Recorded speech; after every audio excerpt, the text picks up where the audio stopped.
The parable that Jesus uses to clarify the Jews' priest's question about our neighbors puts each one of us in the role of each of the characters in this passage from the Bible. The role when the individual is assaulted is our life in all our moments, bad experiences, losses of any kind, work situations, family, and any event of our life. Any. The neighbor, it could be me, my children, my wife, my parents, siblings, friends, you who are seated here, those standing in the back, those in the cry room all the way back there, those who did not make it to Mass, those who will come later, those who do not know about the Mass, and even those who do not know about God. That is a neighbor. The Levite. Everyone who talks about God and the wonders of Him, but says right there, but stays right there. We run into them daily. Who is that? It can be you, yeah, it can be me. The Jewish priest, again, it could be me, you, and all of us here. And those who did not make it to Mass because they stay praying on his own way. We're also those who pray and hit on our chest, but do nothing to help the needy. And I'm not judging, okay? The Samaritan, it is everyone who does not ignore God's call to serve others. He who does not lose the opportunity to please God with works of charity or mercy. He who loves God by loving his neighbor. All of us, okay, have been at some point in our lives in these shoes of each of these characters in the parable. I have been the priest. I'm not a priest, okay, I'm a deacon, but in the position. Because I turn a blind eye to someone's need, whatever it is. I have been the Levite. As I pass by someone's needs, because it can complicate my life. But I tell him, I will pray for you. We probably see this very often. I have been the neighbor or the victim because I have had a very bad time at some point in my life. And God has put a good Samaritan in my path who came to my rescue.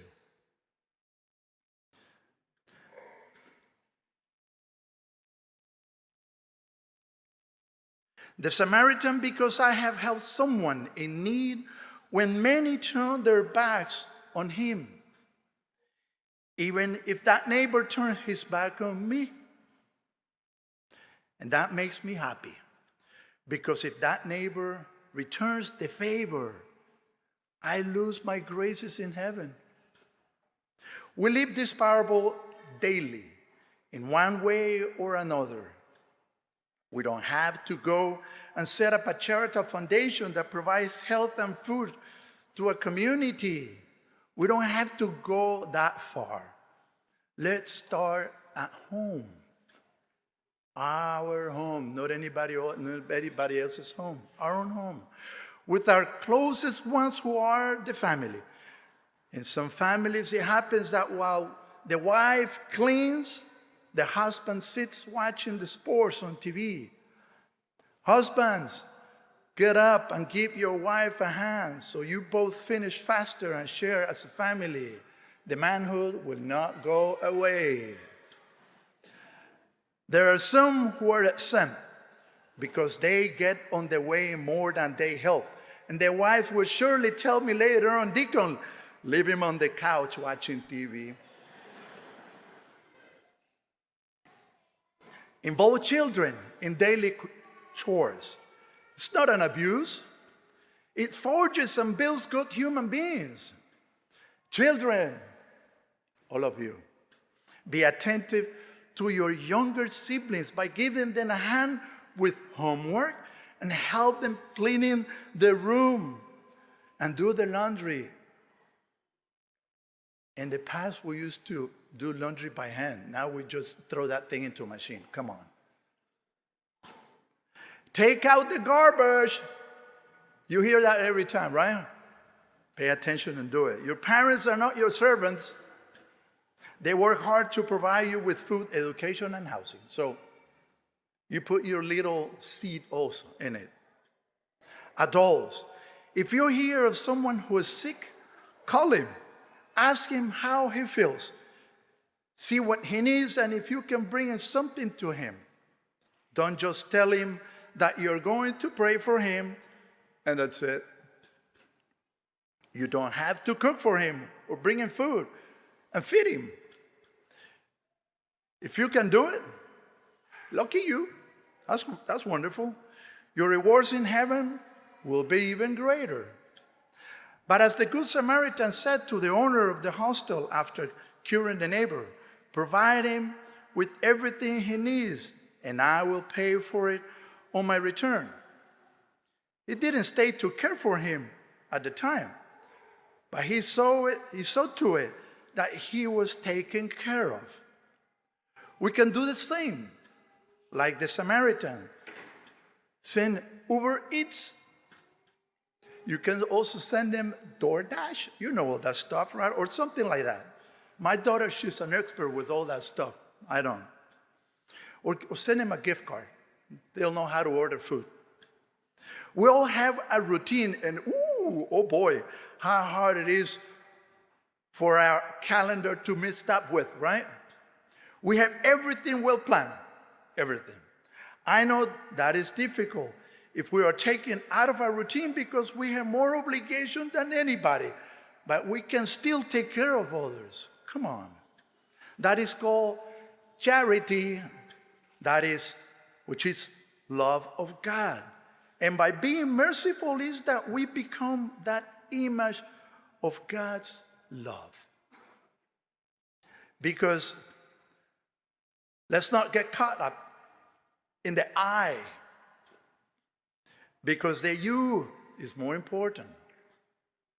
We cannot get carried away by the selfish society that is, as it goes, all about me, everything about me and my needs, to a point where we can help each other because it is our exercise time at the gym, or it conflicts with your video game time, or sports, TV, or whatever. I don't have time for any of those stuff, believe me. It doesn't necessarily to be helping someone who is sick to be a good Samaritan. I give you more ideas. Sometimes a friend needs you to listen to him or give him encouragement. That's it. Sometimes it's just to give him or her company. And for the ladies, that you accompany a friend to buy a dress or go shopping. Gentlemen, I understand. You don't like that. Neither I. You can also, go with them to do the nails or their feet. I know you guys don't like to do that either. That moment means a lot to a person who needs company. That's all. I'm so perplexed when you're talking about company, communication, be with someone. Technology has advanced so much, right? That with a little phone, you can talk to anybody around the world, right? But we rather immerse ourselves sometimes into that fake, fantastic world that doesn't really exist, with all the Facebook and all that different stuff. And you know what I mean, because I've seen it, all right? Use that thing to communicate. That's what it was made about. These days, many live in depression, and only for lack of a pair of ears to listen. Sometimes we don't even have to talk, just listen. Believe me, people just want to vent and say something, someone to listen to them, and that's about it. You don't probably don't have to say much, just listen to them. Human beings have not been created to be alone. Even the apostles were sent in pairs. He never said, you go on your own. No, he said, go in pairs. You can imagine how many old people and sick people live in nursing homes because there is no one to visit them. Remember that we are an image of Jesus in this earth with our actions. We obey the natural law and that of the church, just as the priests of those times did. And we pray, and we do not do anything bad. But it's not about just not doing what's bad. It's about doing the good that makes our actions rewarding. As Jesus concludes in the gospel, practice mercy. Go and do the same. So let's get to work. San Antonio of Padua.